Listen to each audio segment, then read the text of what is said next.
ہم ہر شعبے میں ہم بےمان ہیں. کیوں ہیں؟ تعلیم کا شعبہ، اس میں سفارش اور سیاست ہے، سیاست کے اندر سیاست ہے، اور رشوت ہم لیتے ہیں، بےایمانی ہم کرتے ہیں، جھوٹ ہم بولتے ہیں، دوسروں کو تکلیف ہم دیتے ہیں، دوسروں کے مالوں پہ قبضہ کر لیتے ہیں، یتیموں کا مال کھا جاتے ہیں، غریبوں کو تکلیف دیتے ہیں، مسکین مسافر محتاجوں کو ان کا حق نہیں دیتے، کسی کی مدد نہیں کرتے، اپنے لیے سب جمع کر کے رکھتے ہیں، اپنے سے آگے نہیں سوچتے.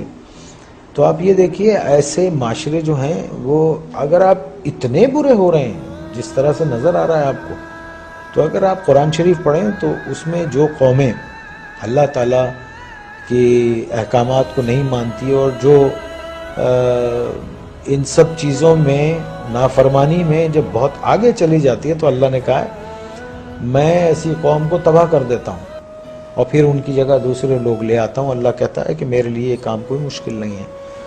تو جو لکھ پتی ہے وہ کروڑ پتی ہونا چاہتا ہے، جو کروڑ پتی ہے وہ اربوں پتی ہونا چاہتا ہے، جو اربوں پتی ہے وہ اس سے زیادہ پیسے والا ہونا. ایک آدمی جس کی تنخواہ 12,000 روپے مہینہ ہے، اس کے گھر کے اخراجات 80,000 روپے کے ہیں. یہ کون سی سائنس ہے آپ مجھے بتائیے کہ وہ اس کو پورا کرتی ہوگی؟ اور یہاں 60% لوگ ایسے ہیں جن کی تنخواہیں اتنی ہیں، لمیٹڈ ہیں، اور ان کے اخراجات جو ہیں.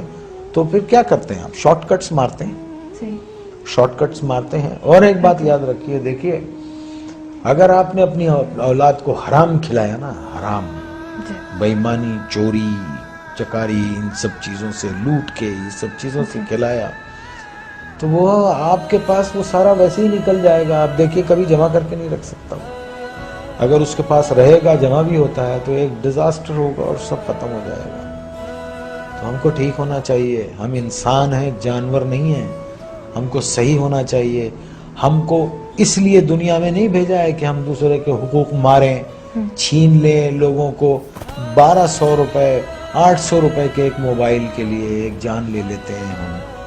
کبھی وہ تنہائی میں بیٹھ کے وہ سوچتے نہیں ہوں گے کہ ایک انسان کی زندگی جب وہ پیدا ہوتا ہے تو وہ گوشت کا لوتھڑا ہوتا ہے، پھر وہ انسانی فارم میں آتا ہے، پھر وہ دنیا میں آتا ہے بے سہارا، بے بس. ماں اس کو 9 مہینے پیٹ میں رکھتی ہے، پالتی ہے، پھر وہ گرم سرد کا مقابلہ کرتا ہے اور بڑا ہوتا ہے، چوٹیں لگتی ہیں، دھوپ ہے، بارش ہے، اور پھر ایک آدمی اس کو ایک 500 روپے کے موبائل کے لیے اتنی تک و دو سے پلنے والے بچے کو گولی مار کے چلا جاتا ہے.